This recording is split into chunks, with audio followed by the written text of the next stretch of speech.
तो जैवाणु की शुरुआत हम लोग करते हैं। देखो पहले क्या पढ़ोगे इसमें। सबसे पहले हम लोग पढ़ेंगे जैवाणु क्या होता है, उसके बाद हम लोग पढ़ेंगे पोषक तत्व, उसके बाद तो हम लोग पढ़ेंगे कार्बोहाइड्रेट, तब हम लोग पढ़ेंगे कार्बोहाइड्रेट का वर्गीकरण। ठीक है, माने इसमें यही आपकी चर्चा रहेगी।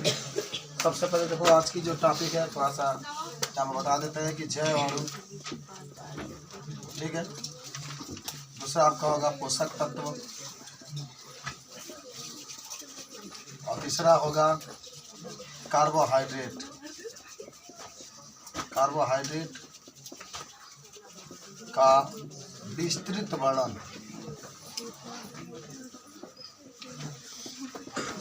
इतना टॉपिक आज 1 घंटा में हम लोग पढ़ेंगे। ठीक है, 1 घंटा हो जाएगा इतने टॉपिक में। तो देखो, अगर सबसे पहले आपकी जो शुरुआत होगी जैवाणु से, बायोमॉलिक्यूल क्या होता है। तो देखो आप इसमें कह सकते हैं कि वे कार्बनिक पदार्थ, देखो ये कार्बनिक केमिस्ट्री के अंतर्गत आप पढ़ रहे हैं, तो वे कार्बनिक पदार्थ जिसकी संरचना जटिल होती है और जो जीवों के शरीर में पाए जाते हैं और जीवन को आगे बढ़ाने का प्रयास करते हैं, उसी को हम लोग कहते हैं क्या, जैवाणु। समझे, कहा गया कि जैवाणु वह होते हैं जिसकी संरचना जटिल होती है तथा ये जीवन के मौलिक आधार होते हैं।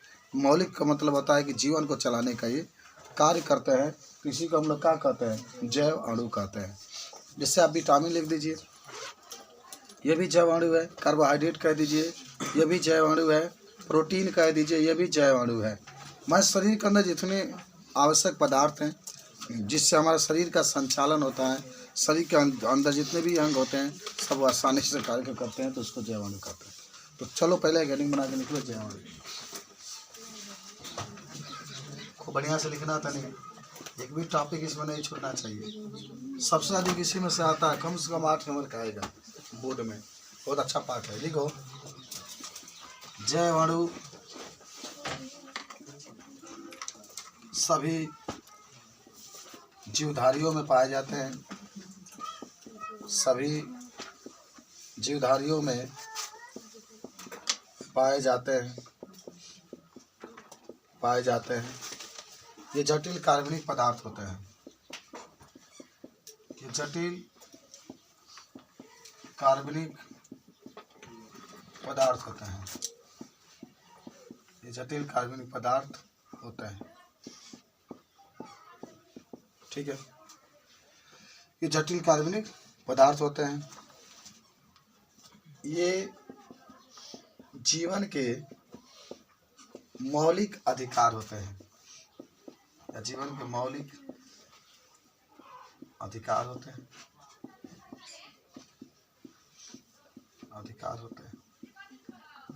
अर्थात जैवाणु से शरीर की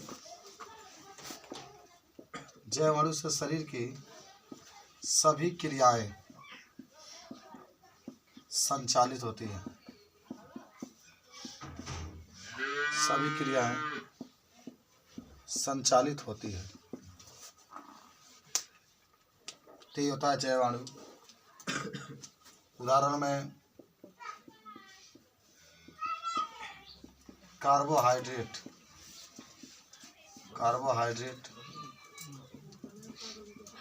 विटामिन, वसा, प्रोटीन, खनिज लवण, ये सब आपके जैवाणु के उदाहरण हैं। समझ गए होंगे, जो हमारे शरीर के अंदर पाए जाते हैं। हमारे शरीर के अंदर जितने भी क्रियाएं होती है सबको संचालित करते हैं। सब आप लोग बता सकते हैं। ठीक है, कोई आपको दिक्कत नहीं होना चाहिए। कार्बोहाइड्रेट भी एक प्रकार का जैवाणु है। विटामिन भी जैवाणु है। जो वसा है वह भी एक जैवाणु है। प्रोटीन भी एक जैवाणु है जो हमारे शरीर के अंदर पाया जाता है।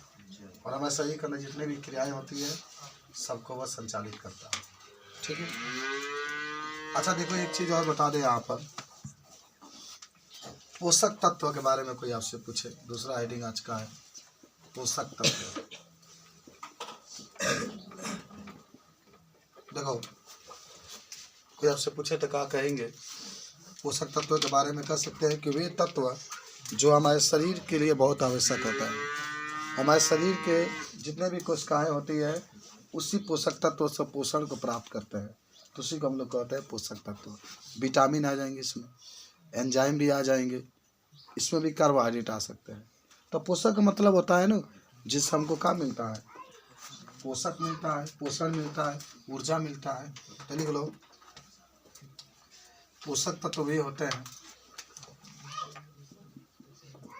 पोषक तत्व वे होते हैं जिससे हमें ऊर्जा तथा विभिन्न प्रकार के आवश्यक सभी पदार्थ प्राप्त हो जाते हैं,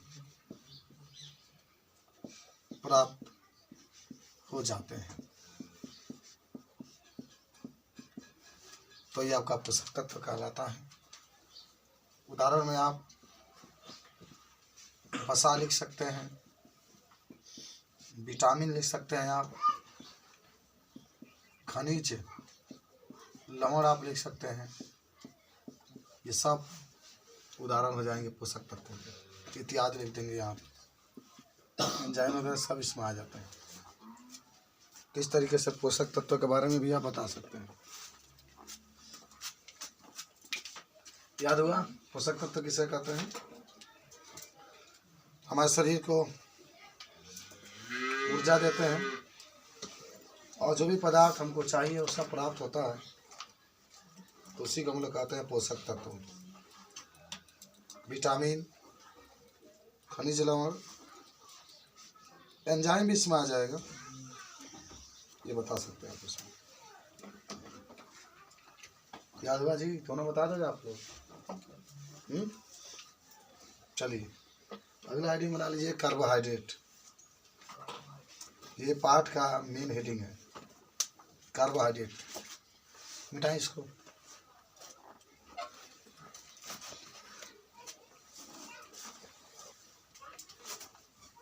कार्बोहाइड्रेट ज़्यादा देख लिए होंगे आप लोग। देखो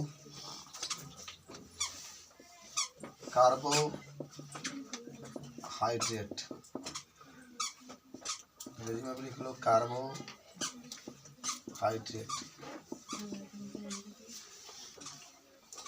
देखो पहले तो हम बता देते हैं कि जो कार्बोहाइड्रेट होता है वो हमारा शरीर का सबसे आवश्यक पोषक तत्व होता है। जो कार्बोहाइड्रेट होता है वह कार्बन, ऑक्सीजन और हाइड्रोजन से मिलकर बना होता है। जो कार्बोहाइड्रेट होता है, कुछ ऐसे कार्बोहाइड्रेट होते हैं जो जल में घुलनशील होते हैं, कुछ ऐसे कार्बोहाइड्रेट होते हैं जो जल में अघुलनशील होते हैं। जो कार्बोहाइड्रेट होता है वो हमारे शरीर को तुरंत ऊर्जा देता है। आप देखे होंगे कि जब कोई खिलाड़ी खेलता है, जब उसके शरीर में एनर्जी की कमी होती है तो वह ग्लूकोन डी वगैरह जो आता है, ग्लूकोज जिसको कहते हैं, वो पीता है, तो वो कार्बोहाइड्रेट होता है, तुरंत आपको एनर्जी मिलता है। या फिर आप देखते होंगे कि लोग जूस पीते हैं जा करके, तो जब जूस भी पीते हैं तो तुरंत आपको एनर्जी मिलता है, ऊर्जा आपको मिल जाता है। तो माने कार्बोहाइड्रेट से हमारे शरीर को तुरंत ऊर्जा मिल जाता है।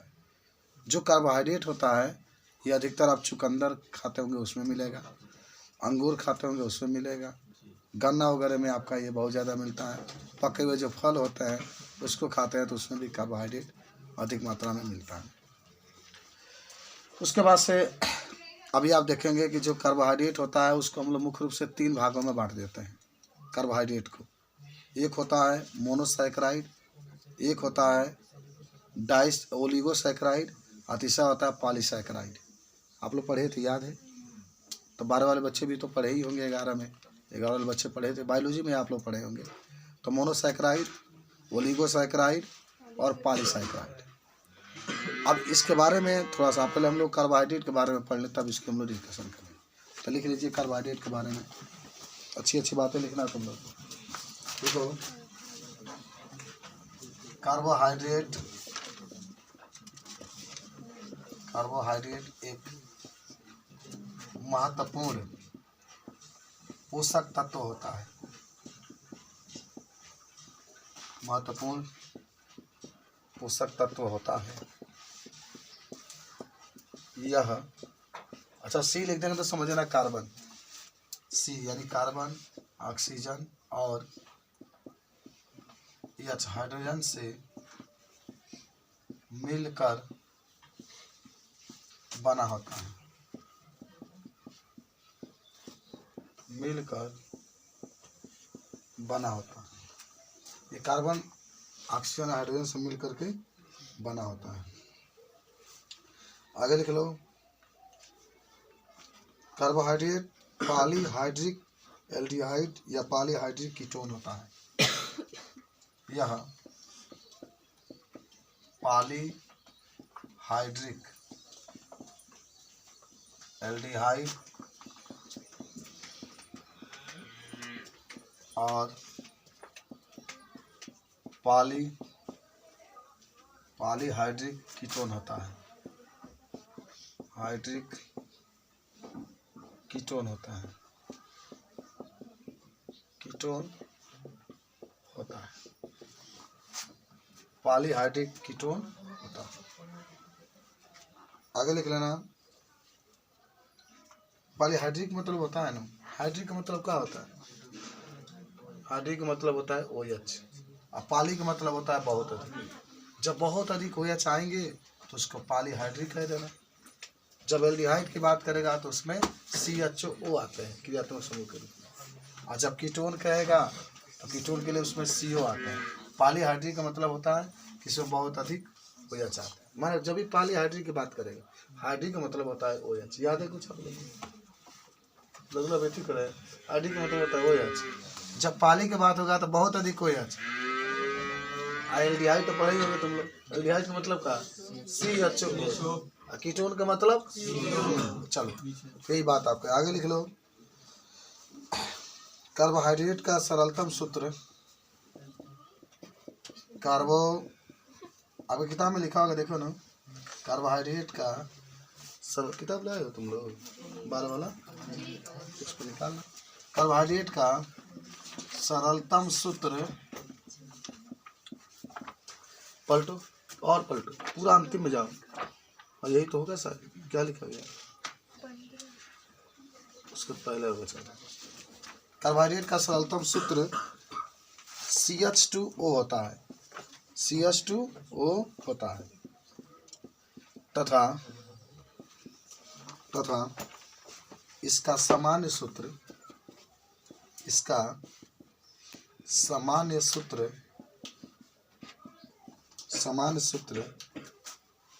CxH2O का पावर इसको y होता है। देख लो, सरलतम सूत्र CH2 होता है और इसका जो समान सूत्र होता है CxH2O का पावर y होता है। ठीक है, लिख लिए सब लोग। अब आ जाओ कार्बोहाइड्रेट का स्रोत। कार्बोहाइड्रेट का स्रोत देखो, कार्बोहाइड्रेट का स्रोत का मतलब क्या होता है? स्रोत का मतलब होता है कि आप कहाँ से कार्बोहाइड्रेट को प्राप्त कर सकते हैं। सबसे अधिक आपको गन्ना से मिलता है कार्बोहाइड्रेट। देखिए, जो गन्ना खाता है उसका एनर्जी बहुत हाई लेवल होता है। देखना लो, एक और टायर, एक और DC, एक और ट्रक गन्ना को लाद देते हैं सब। उन लोग का हैबिट है उतना काम करने के लिए। हम लोग अगर काम करने के लिए जाएंगे, 10 पाँचा दे दिए तो समझो कि फिर ये हाथ में दर्द उठा लेगा। 10 पाजा के बाद कई दिन तक उठने का मन नहीं करेगा, लेकिन लगातार जब उसी में ढल जाएंगे हम लोग तो मजबूत हो जाता है। तो वो सब अपना शरीर को मजबूत बनाए हैं, हम लोग भी मजबूत हैं। तो वो लोग शारीरिक मेहनत में मजबूत हैं और हम लोग मानसिक मेहनत में मजबूत हैं। हम लोग कार्य करेंगे नहीं, जबकि लोगों से कार्य को करवाएंगे कि ये काम करो। बात समझ रहे हैं? लोगों से कार्य को करवाने के प्रयास कर रहे हैं हम लोग। तो सबसे अधिक कार्बोहाइड्रेट गन्ना से मिलता है। फिर अगर आप चुकंदर का नाम सुने होंगे, उससे आप उसको खाते तो होंगे, अरे घर पर नहीं खाते होंगे तो शादी ब्याह में सलाद में तो ज़रूर भेंटा जाता होगा चुकंदर, उसमें भी मिलता है। शायद आप लोग कोई पूछ नहीं रहा है ना, जाना भी नहीं चाहिए आपको, क्योंकि इस समय आपकी पढ़ाई चल रही है। या फिर आप पके हुए अंगूर तो बहुत खाते होंगे आप लोग, खाए होंगे, छीन के खाए होंगे। छोटे बच्चों को अगर आपकी मम्मी देती है तो छीन के, ए बाबू ये दाना दे देना, ये दाना खा लेते होंगे। पके हुए फल जो होते हैं, अब तो देखते होंगे कि आम में खूब बढ़िया तरीके से मोजर आना शुरू हो गए हैं। बसंत पंचमी आ चुका है, 5 तारीख है आपका। सब ये कार्बोहाइड्रेट के स्रोत है। तो लिखो,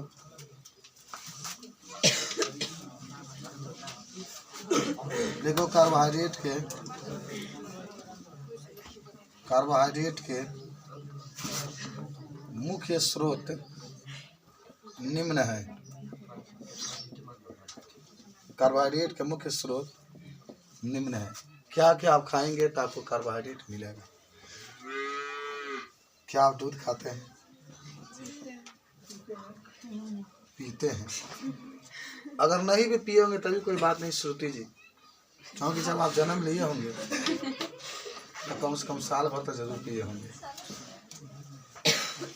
तुम्हें पियोगी, ऐसा बात नहीं है। दूध, गन्ना आ जाओ, गन्ना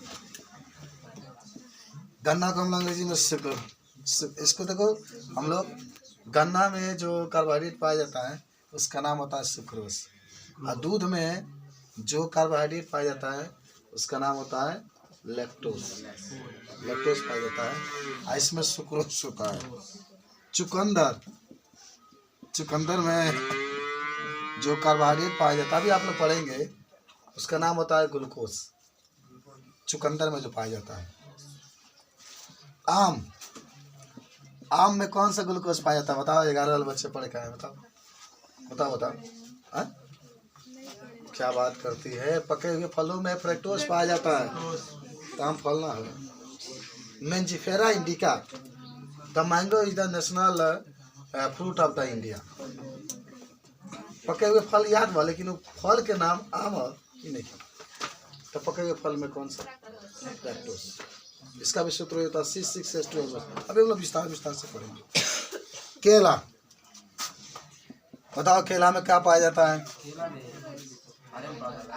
केला में फ्रक्टोज, ये भी तो फल है ना, तो फ्रक्टोज पाया जाता है। आयरन भी पाया जाता है। तो इस तरीके से कार्बोहाइड्रेट के स्रोत के बारे में आपने देखा। ज़रा सोचो अब हम लोग और कहाँ कहाँ प्राप्त कर सकते हैं। अंगूर खाते हैं आप लोग? अंगूर में क्या पाया जाता है बताओ? अंगूर में ग्लूकोज पाया जाता है अधिकतर मात्रा में। आलू खाते हैं? जब तक समोसा में रहेगा आलू, तब तक धोनी में फुकवाएंगे भालू से। अंगूर हुआ, आलू हुआ। गाजर तो खाते होंगे, खाते नहीं? गाजर का हलवा भी खाते होंगे, खाते नहीं लेकिन देखते जरूर यहाँ गाजर का हलवा कोई खा रहा है, मुंह में पानी आता तो होगा। लाल पियर भी होता है, मेरे घर बनता है तो पियर बनता है। करी का गाजर भी होता है। जौ का नाम सुने हो? क्या तुम लोग जौ के कुछ खाए हो? का अरे भाई, बहुत लड़का ये होंगे कि जो जौ के दारू भी पिए होंगे, बियर जिसको कहते हैं। अच्छी जो बिस्कुट होती है वो बढ़िया जो होता है, जो खाते हैं जौ का ही बनता है। अच्छा बिस्कुट जौ का ही बनता है। मक्का खाए हो? मक्का मकई के भुजा तो जरूर खाए होंगे, वो कमल दांत बागिना राजकुमार था। ज्वार, ज्वार, बाजरा, अरे बाजरा तो कुछ खाए होंगे, खाए हैं बाजरा कभी? अरे यार अभी खिचड़ी में आपका बाजरा का धोता बनाया होगा, सफेद रंग का होता है, तो आप जगह चावल फूट जाता है, उसी टाइप का होता है। सब स्रोत है कौन कार्बोहाइड्रेट का प्राप्त करने का। हाई खाइए, आपको मिलेगा। इसमें दही तो रोज पीते होंगे आप लोग, दूध हमेशा सब लोग पीते होंगे। गन्ना तो हमेशा आपको मिलता है, खाइए। चुकंदर भी खाते हैं, आम भी खाते हैं, आम तो अब मिलेगा। ज्वार बाजरा एक खाना वो भी होता है, जौ के बाद ज्वार, बाद का बाजरा। चलिए मिटा दीजिए इसको, स्रोत सबको याद हुआ।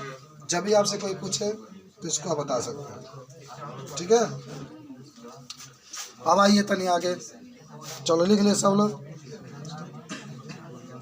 आइए अब एक हेडिंग बना लेंगे सब लोग, कार्बोहाइड्रेट के उदाहरण।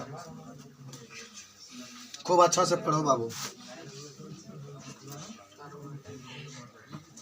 कार्बोहाइड्रेट के उदाहरण के पास आते, देखो जब भी कोई आपसे पूछे कि कार्बोहाइड्रेट के क्या क्या उदाहरण होंगे, तो आप इसके बारे में क्या क्या बता सकते हैं। ग्लूकोज का नाम सुने हैं, ये भी कार्बोहाइड्रेट के उदाहरण है।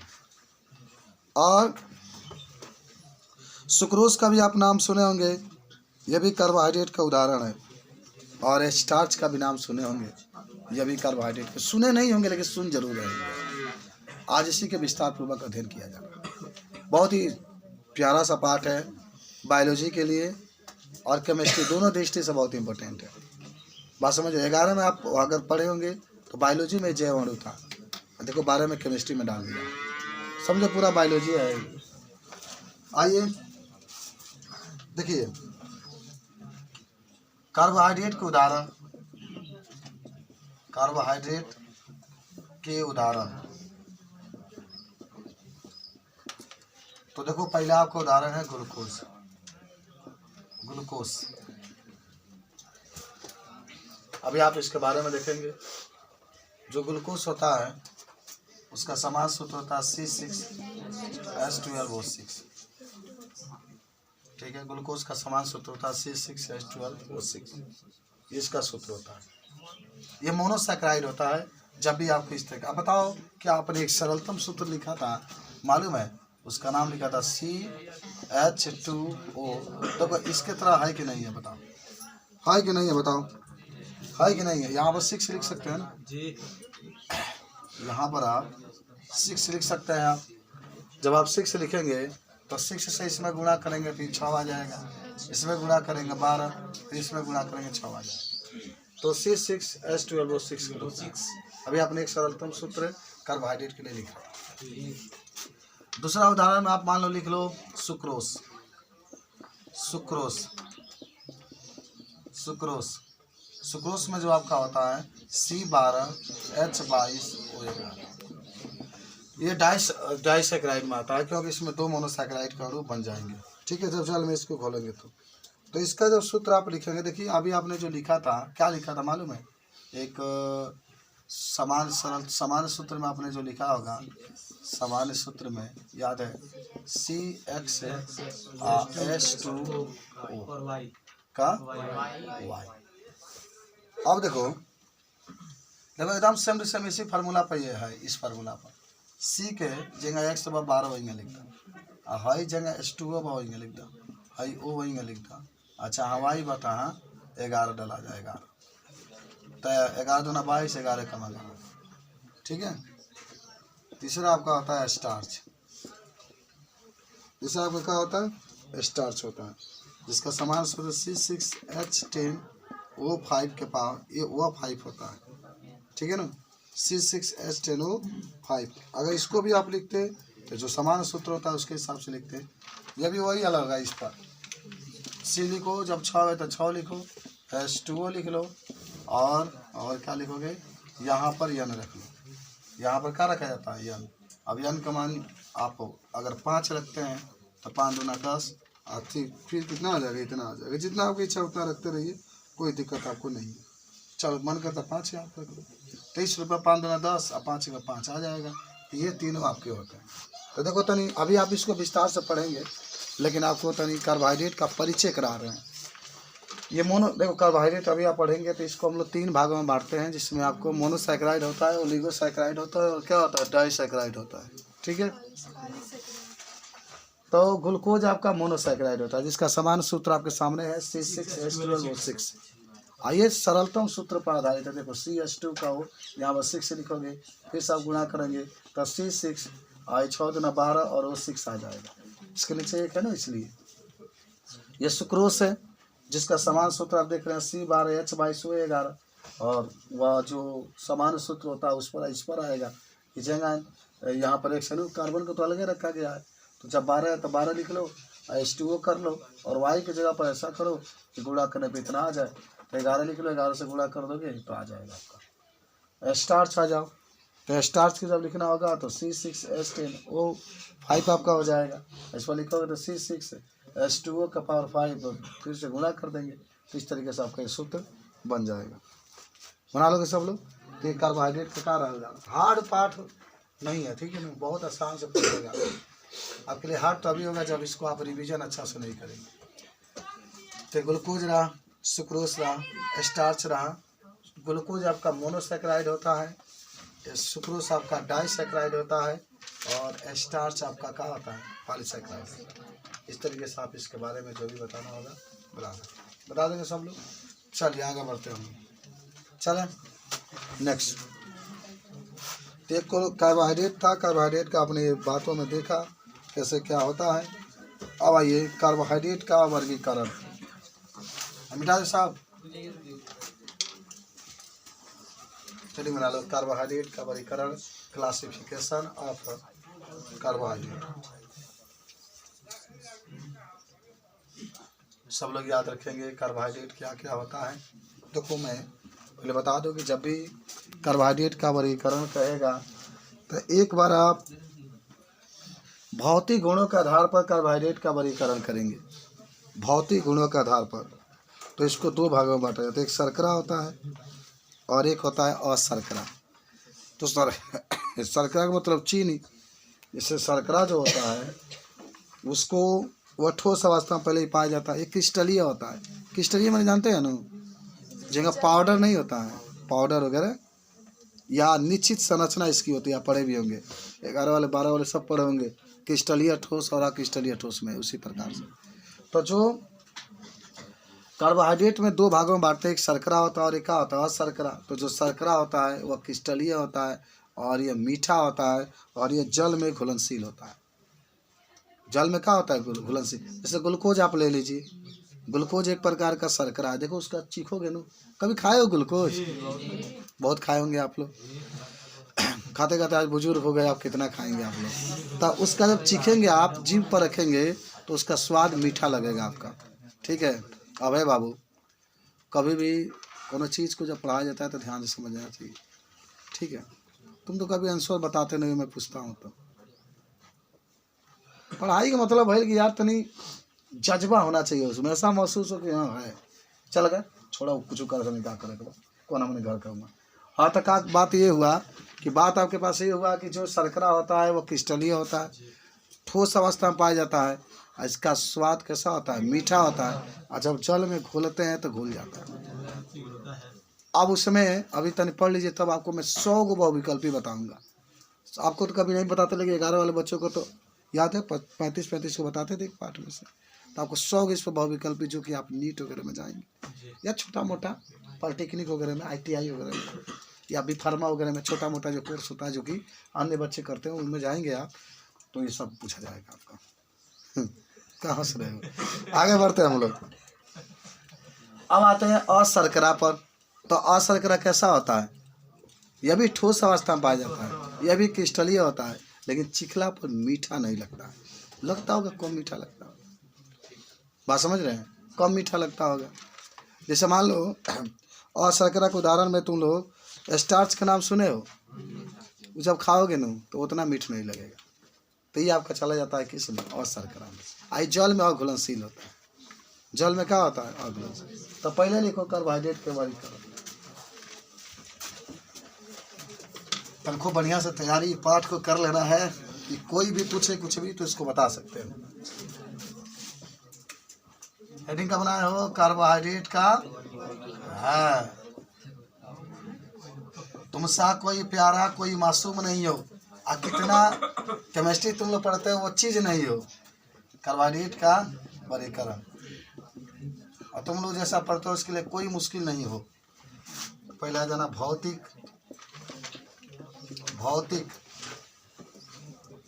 गुणों के आधार पर, भौतिक गुणों के आधार पर। तो यह दो प्रकार का होता है। मन हैंगा लिखो, गुणों के आधार पर कार्बोहाइड्रेट को कितने भागों में बांट देते हैं? दो भागों में बांट देते हैं। पहला क्या होगा? शर्करा। क्या होता है? शर्करा। कहोगे शर्करा जो होता है क्रिस्टलीय ठोस अवस्था में पाया जाता है। शर्करा क्रिस्टलीय ठोस अवस्था में पाया जाता है। ठोस में जानते हो ना हम किस अवस्था में?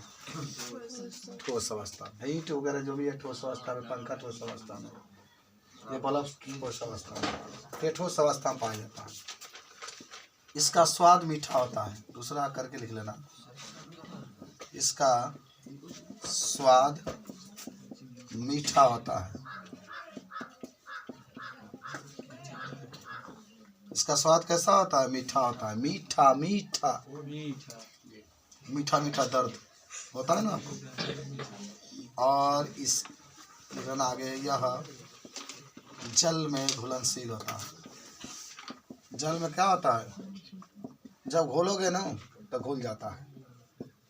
जल में घोलोगे तो क्या होगा? घुलेगा। ग्लूकोन-डी अगर नहीं घुलता रखेगा घोल के आप पीते। बोलो। अच्छा, आम घोलते हो तो घुल जाता है कि नहीं? जल में बहुत कम। अगर आम घुलता नहीं तो मजा आप कहाँ से पी लेते? घुल रहा है ना आखिर? बोली तो क्या रहता है? कैसा बात करता है उसे आपको ना तो काहे पे स्वाद आता है।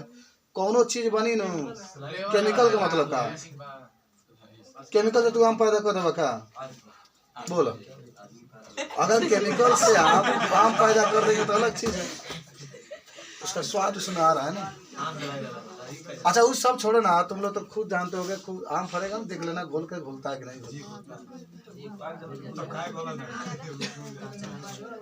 जल में घुलनशील होता है। ठीक है, चलिए उदाहरण लिखो। करे मजा आम का नहीं होता। इसको उदाहरण में लिखना ग्लूकोज। देखना ना, तभी बोतल को तुम पढ़े हो कितने उसमें मात्रा रहती है। बोलो, पढ़ोगे ना आप जाकर देखना कितना उसमें मात्रा होता है।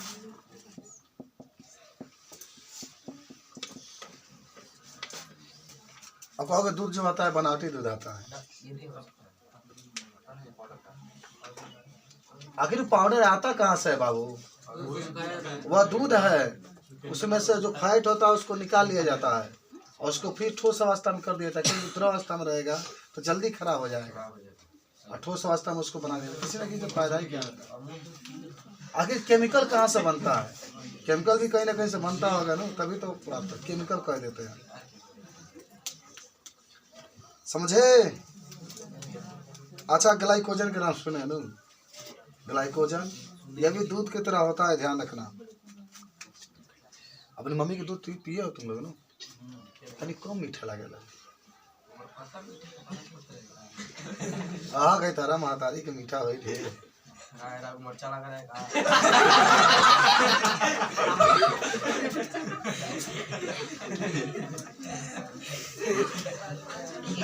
स्टार्च,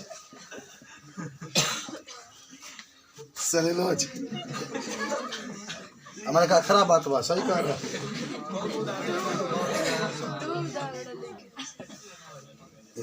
स्टार्च हो जाएगा वो तो। अच्छा ये और शर्करा में लिखा है क्या परिभाषा? नहीं तो लिख लो। सुक्रोज देखे हो, सुक्रोज देखे हो चौपट चीनी है, सुक्रोज कहा जाता है। हाँ, तो जो चीनी देखते हो चीनी ना सुक्रोज है। लेकिन देखे ना चीनी जो होता है, राजकुमारा जानता होगा कि दो तरीके का चीनी होता है। एक 40 रुपये वाला होता है, एक 36 रुपये वाला होता है। वो तनी माने में तनी पानी छोड़ लेला, पानी ना छोड़ेला। जो चीनिया बनाता है जब मुतवा से तो वही मुँह लगता है, उठा के लेकर चाय पीना ना 36 रुपये वाला बड़ा सुन लगता है चाय बाबू। चाय को में का भइल बा आया ऐसे। अब लिखो अशर्करा, अशर्करा। अच्छा भैया पढ़े ना अशर्करा क्या होता है? लिखना यह क्रिस्टलिया ठोस अवस्था में पाया जाता है, ठोस अवस्था में पाया जाता है। ठीक है, अक्रिस्टलीय लिख लेना, अ बना लेना। दूसरा लिख लेना, इसका स्वाद मीठा नहीं होता है, इसका स्वाद मीठा नहीं होता है। तीसरा, यह जल में कम घुलनशील होता है, यह जल में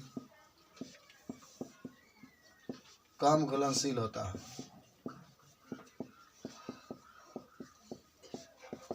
ये जल में कम घुलनशील होता है। उदाहरण में स्टार्च लिख लो, स्टार्च। इसका सूत्र C6H10O5। सेलुलोज इसका बोलो, इसका भी यही होगा बाबू, इसका भी यही होगा। ग्लाइकोजन इसका भी यही होगा, इत्यादि। तो भौतिक गुणों के आधार पर आपने दो भागों में बांटा कार्बोहाइड्रेट को, एक शर्करा और एक अशर्करा। ठीक है, लिखा गया सबका, कभी भूलना मत इसको। भौतिक गुणों के आधार पर कार्बोहाइड्रेट का कोई कहता है वर्गीकरण कीजिए, तो आप वर्गीकरण कर सकते हैं दो भागों में, एक शर्करा और एक अशर्करा, एक शर्करा और एक अशर्करा। चलिए नेक्स्ट हेडिंग के पास चलते हैं हम लोग। मोनोसैकेराइड के संख्या के आधार पर, नेक्स्ट हेडिंग है मोनोसैकेराइड के संख्या के आधार पर।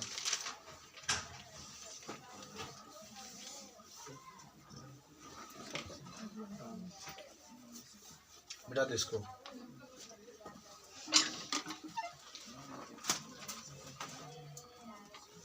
मिटा रहे हैं।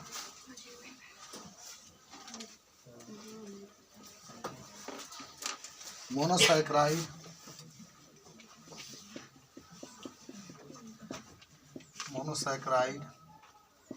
के संख्या के आधार पर। देखो हाँ, पहले चर्चा करें आपको कि मोनोसैकेराइड के संख्या के आधार पर कार्बोहाइड्रेट का वर्गीकरण करेंगे। तो इससे हम लोग कितने भागों में बांटते हैं? 3 भागों में। सब लोग याद रखो। आप लोग याद है तीनों भागों का नाम? 11 वाले बच्चे लोग। हाँ, मोनोसैकेराइड, पहले तो मोनोसैकेराइड होगा, दूसरा का ओलिगोसैकेराइड होगा, तीसरा का पॉलीसैकेराइड होगा। अब इसमें कहानी सुनो। अभी मैंने आपको एग्जांपल भी बताया था कि ग्लूकोज आप जो लिखे थे मोनोसैकेराइड का था, सुक्रोज जो आप लिखे थे डाइसैकेराइड का था, और स्टार्च जो आप लिखे थे पॉलीसैकेराइड का था। तो मोनोसैकेराइड का मतलब होता है जो भी माने जिसका भी सूत्र, जो भी कार्बोहाइड्रेट अगर चूज करते हैं, अगर उसका सूत्र C6H12O6 होता है तो सब मोनोसैकेराइड है। कहीं भी आपको दिखाई दे दे, कहीं जा रहे हैं, कोई कहा रुक रुक, कहाँ पढ़ते हो, यहाँ पढ़ते, रुक। अब एक लड़का कह रहा था कि सर, एक लड़की बता रही थी 10 के कि सर मेरा चाचा के एक लड़का है, वो 10 में पढ़ता है, उसके 2 महीना के लिए 56,000 कोचिंग का फीस दिया गया है। 2 महीना का 56,000। क्यों मालूम है? उसको माने उत्तर प्रदेश को टॉप कराने के लिए उतना दिया गया। उत्तर प्रदेश को उसको टॉप करना चाहिए। बताओ। अब कह रहे थे जानते हैं सर क्या पढ़ाई होता है, जब वो पढ़ता है ना तो पहले जाएगा तो 4 घंटे लगातार वो बैठ के पढ़ेगा।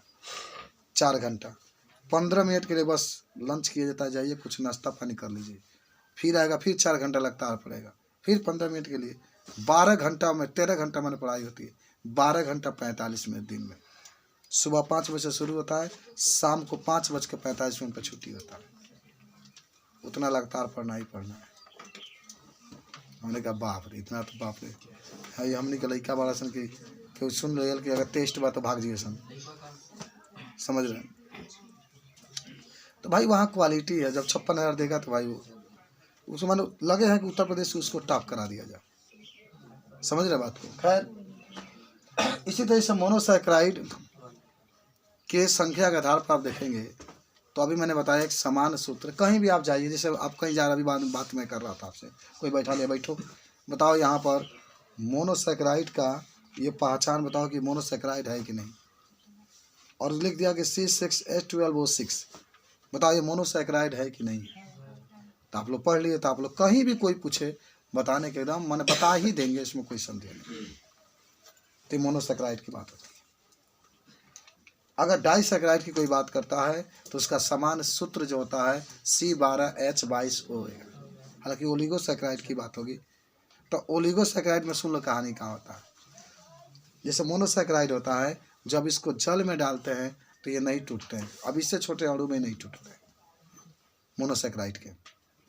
लेकिन जो ओलिगोसैकेराइड है, जब उसको हम लोग जल में डालेंगे तो वह 2 से लेकर के, एक मत कहिएगा, 2 से लेकर के 10 तक के मोनोसैकेराइड में टूटेंगे। सब की किताब में लिखा है 2 से लेकर के 10 तक। जैसे मान लो कि आपने सुक्रोज लिया, सुक्रोज का सूत्र C12H22O11 हुआ। वो मन कैसा का तकाओ, मोबाइल लेकर आए हो, लाए हो, पहले पूछे सही से बताओ।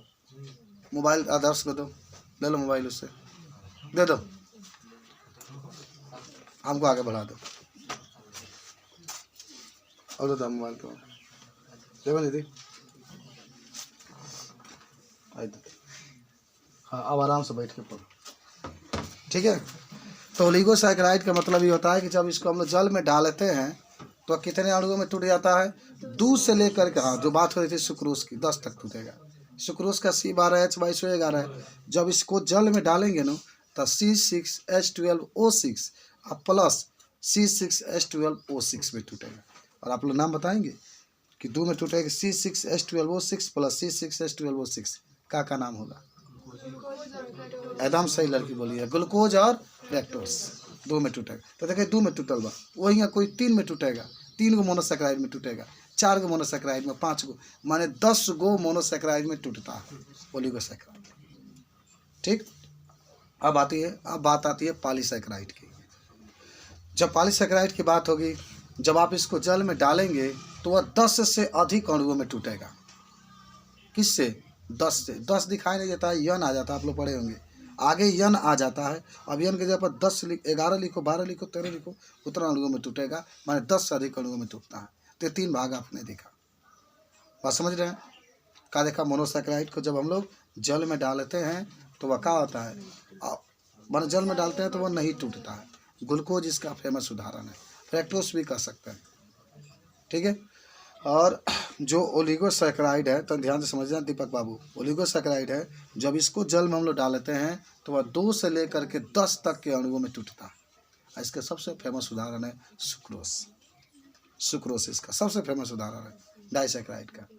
अगर पॉलीसैकेराइड की बात करेगा तो ये 10 से अधिक अणुओं में टूटते हैं जब इसको जल में हम लोग घोलते हैं तो, ठीक है। अगर घोलेंगे तब नहीं घोलेंगे तो कोई बात नहीं है। अब इसका सबसे फेमस उदाहरण होता है स्टार्च। उसके पावर यन होता है ना, यन की आपकी बात है। तो अब बारी बारी से लिख लेते हैं हम लोग। पहले लिखते हैं मोनोसैकेराइड। परिचय कर रहे हैं आप लोग। पहला ऐसे लिखना है तुम लोग को।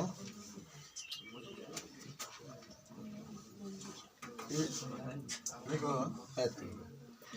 कार्बोहाइड्रेट बोलना पड़ता है ना। कार्बोहाइड्रेट को 3 भागों में बांट दिया जाता है। 3 भागों में बांट दिया जाता है। पहला का नाम होगा मोनोसैकेराइड। मोनोसैकेराइड। अब इसके बारे में कोई पूछेगा तो क्या कहेंगे? लिख लो, इनका सामान्य सूत्र C6H12O6 होता है। इनका जल अपघटन नहीं होता है। इनका जल अपघटन मन जल में नहीं टूटते हैं, नहीं होता है। इनका जल अपघटन नहीं होता है। ठीक है। अब देखो इसके उदाहरण क्या हो सकते हैं। इसके उदाहरण हो जाएंगे ग्लूकोज। ग्लूकोज इसका भी सूत्र होता है C6H12O6। Fructose C6H12O6। एक होता है आपका गैलेक्टोज। Galactose C6H12O6। एक होता है ट्रायोस। इसका सूत्र होता है C6H12O6। तीनों में जो आपकी बातें होंगी आपसे पूछी जाएंगी। देखो ऐसे तो कोई अंतर नहीं दिखाई दे रहा है, लेकिन जब इसकी संरचना बनाएंगे ना तो संरचना से देखेंगे कि ग्लूकोज में एल्डिहाइड समूह आता है। ग्लूकोज में क्या आता है? एल्डिहाइड। और जो फ्रैक्टोज होता है, फ्रैक्टोज में लिख लेना, क्या बना लेना यहाँ। जो फ्रैक्टोज होता है उसमें कीटोन समूह आता है। बाकी तो ये आपको पढ़ना नहीं है। तो माने इस तरीके से बताइए, ग्लूकोज, फ्रैक्टोज, गैलेक्टोज, ट्रायोस, तीनों का एक ही सूत्र होता है, चारों का। यह सब मोनोसैकेराइड है। जहाँ भी आपको C6H12O6 दिखाई दे दे, आप उसको हमेशा मोनोसैकेराइड ही कहते हैं। मतलब जहाँ भी C6H12O6 आ जाए उसको हमेशा मोनोसैकेराइड की श्रेणी में ही रखते हैं। मोनोसैकेराइड के बारे में ही आप उसको बता सकते हैं। ठीक है। मिटाएं, लिख लिए सब लोग। चलिए भाई, अब बात होगी जिसका नाम होगा ओलिगोसैकेराइड। दूसरा क्या बना लीजिए, ओलिगोसैकेराइड। हो गया जी। देखो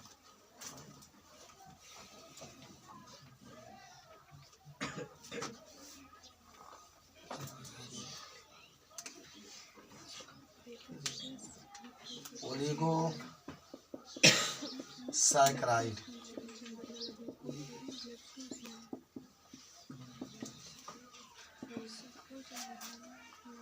इसका जल अपघटन करने पर 2 से 10 तक के मोनोसैकेराइड अणुओं में टूट जाता है। लिख लेना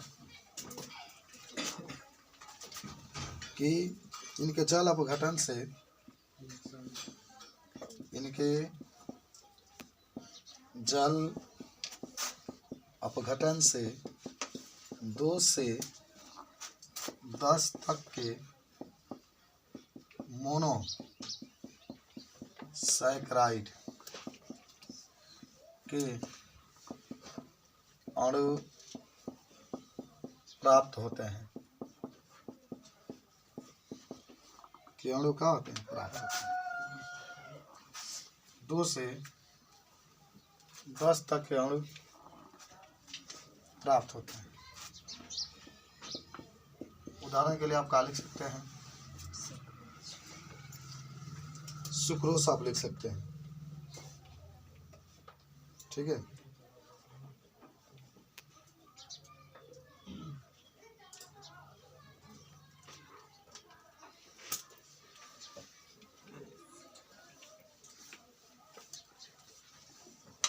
सुक्रोस लिख लीजिए। और भी होता है इसमें, रेनोस भी होता है। खैर सुक्रोस आप लिख लीजिए, ये फेमस उदाहरण आपका है इसका। अब आप ओलिगोसैकेराइड को देखेंगे तो कई प्रकार का होता है। एक डाइसैकेराइड इसमें आता है, याद करिए आप लोग बताइए। एक डाइसैकेराइड आता है और एक होता है ट्राइसैकेराइड और एक होता है टेट्रासैकेराइड। तो डाइसैकेराइड का परिभाषा तो लगभग सबको याद होगा। याद है कि जब हम इसे जल में क्या करते हैं, डालते हैं, तो वह 2 मोनोसैकेराइड के अणुओं में टूट जाता है। याद करो, जो डाइसैकेराइड होता है जब इसको हम लोग किस में डालते हैं, जल में, तो वह 2 मोनोसैकेराइड के अणुओं में टूट जाता है। और जब ट्राइसैकेराइड है, जब उसको डालोगे तो 3 मोनोसैकेराइड के अणु में टूट जाएगा। और जब जो टेट्रासैकेराइड है उसको वही पेंटा आएगा 5 गो, हेक्सा आएगा 6 गो, हेप्टा आएगा 7 गो, अक्टा आएगा 9 गो, नूना आएगा 10 गो, 9 गो, डेका आएगा 10 गो, और ठेका आएगा तो 11 गो। लिख लो आप डाइसैकेराइड। डाइसैकेराइड का जलीय अपघटन,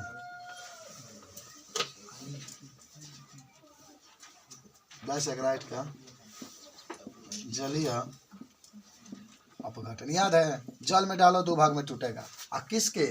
मोनोसैकेराइड के। किसके? मोनोसैकेराइड के। तो लिखो डाइसैकेराइड को, डाइसैकेराइड के लिखना जलीय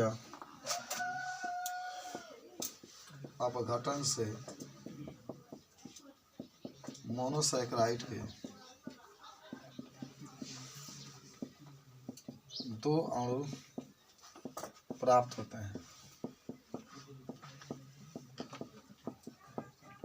मोनोसैकेराइड के 2 अणु क्या होते हैं? प्राप्त होते हैं। डाइसैकेराइड के जलीय अपघटन से मोनोसैकेराइड के 2 अणु प्राप्त होते हैं। उदाहरण आप सुक्रोस ले लीजिए। सुक्रोस, अब इसका रिएक्शन दिखा दीजिए। देखो, सुक्रोस का C12H22O11 होता है। जलीय का मतलब जल मिलाओ, अम्लीय माध्यम में होता है। अच्छा, जहाँ भी H+ दिखाई दे देना तो आप इसको कहेंगे अम्लीय माध्यम में होता है। अम्लीय माध्यम में तो क्या बनेगा? बनेगा आपके पास C6H12O6 प्लस C6H12O6। इसका नाम याद हुआ सबको? सुक्रोस। C12H22O11 क्या कहते हैं? सुक्रोस कहते हैं। तो आप इसको सुक्रोस लिख लेंगे। अच्छा देखो कितना अच्छा है, एक बार आप पढ़ लीजिए, खूब रिपीट करिएगा। छुट्टी है ना, खूब पढ़िए आप लोग। आपका स्कूल 6 तक तो बंद हो गया, मालूम है? 15 तारीख के लिए माने वो भी अखबार में दिया है, 15 भी अखबार में दिया है, 6 भी दिया है। तो पहले 6 के बाद 15 ही करेगा। में कौन संदेह है? 6 के बाद 15 आई ना, 15 है। कहाँ है? क के बाद लोना वाला।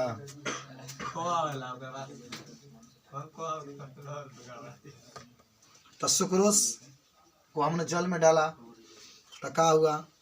ग्लूकोज और फ्रक्टोज में टूट गया। ग्लूकोज किस में मिलता है? अंगूर में सबसे अधिक। फ्रक्टोज किस में मिलता है? हाँ, तुम लोग खूब फल खाओ। लड़कियों को तो खूब बारूद खाना एकदम खाना चाहिए। सेब, लड़की एकदम मैदा का पैदा हो, मैदा का पैदा हो।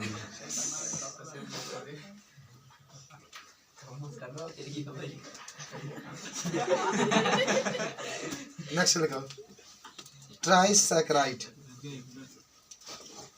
जल्दी लिखो ट्राइसैकेराइड का। 1 घंटा हो गया है तो तुम्हें नहीं हुआ? ट्राइसैकेराइड का जलीय अपघटन, रिंग बना लो।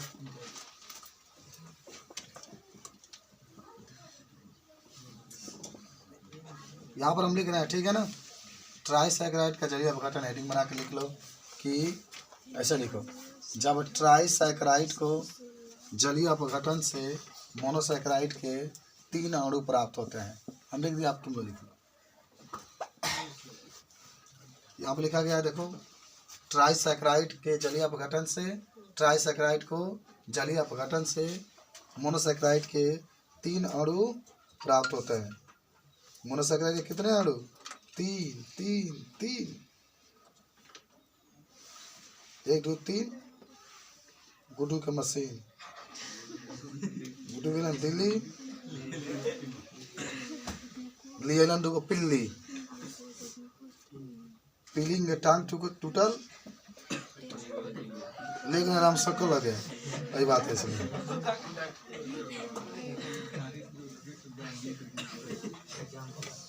राम सकल के देखा खुद हमारे लगे पीली के लक्षण बात काहे लेकर। हाँ, इसका उदाहरण होगा रैफिनोस।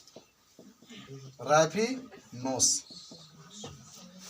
अच्छा, 3 गो है, 18 चाहिए ना आपको। जब 2 गो था तो क्या लिखे थे? C12। जब 1 गो मोनोसैकेराइड है तो C6 रहे हैं। जब 2 गो हो रहा है तो C12 लिख रहे हैं, और जब 3 गो तब क्या लिखेंगे? C18। हमने C18 H32 O16, ठीक है। प्लस इसमें H2O मिलाओ, 2H2O मिला दो, और यहाँ पर H प्लस का मतलब अम्लीय, हमारे H प्लस का मतलब अम्ल होता है। 3 गो में टूट जाएगा ही। C6H12O6 plus C6H12O6 plus C6H12O6। इसका नाम लिख लेना, सबको ग्लूकोज लिख लो। भाई ग्लूकोज है, भाई ग्लूकोज है, यह भी ग्लूकोज है। तब 3 माने मोनोसैकेराइड में टूटेगा कौन? ट्राईसैकेराइड। जब ट्राईसैकेराइड को हम लोग जल में घोलते हैं तो मोनोसैकेराइड के 3 अणुओं में टूट जाता है। रैफिनोस, रैफिनोस, रैफिनोस इसका उदाहरण होगा।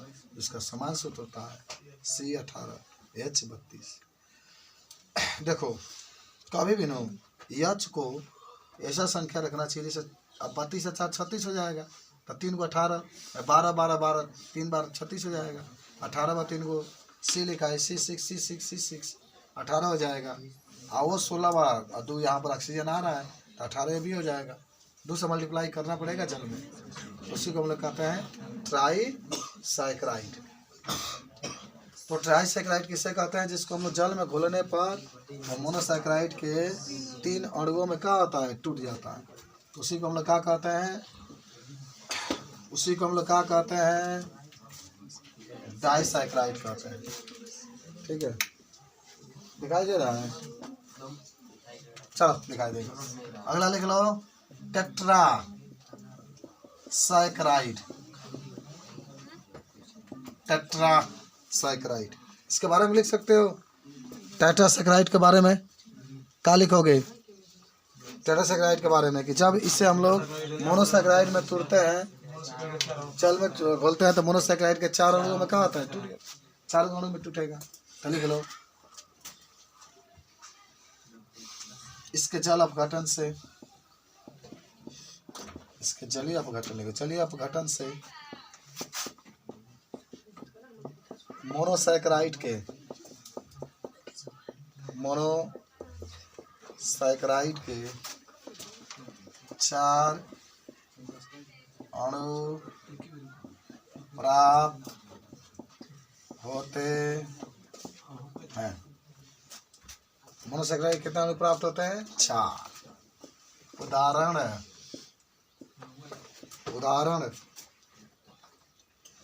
उदाहरण में क्या लिख सकते हो?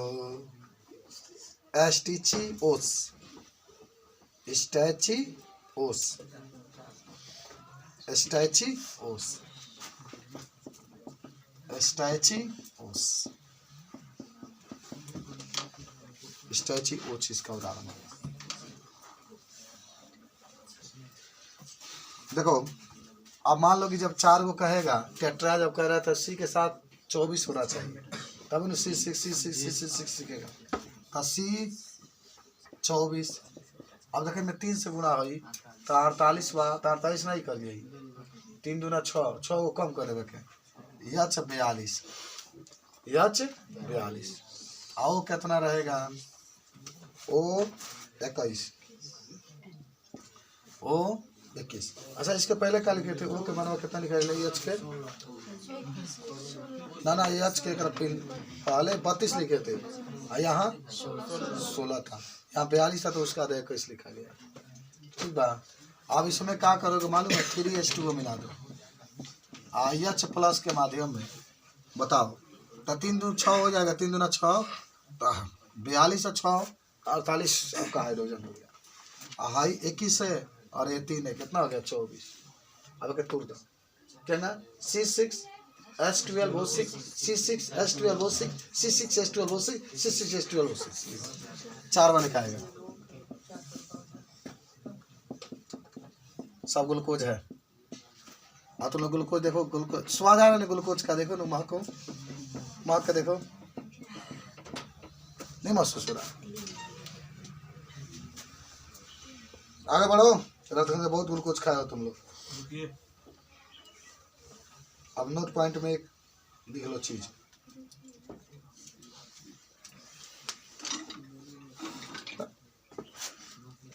जल्दी से लिखो बस, नोट में लिख देते हैं, जल्दी से लिख लो। अधिकतर ओलिगोसैकराइड, अधिकतर ओलिगोसैकराइड रंगहीन क्रिस्टलीय ठोस,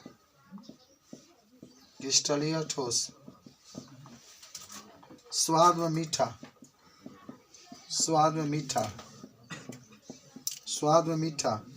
तथा जल में घुलनशील होते हैं,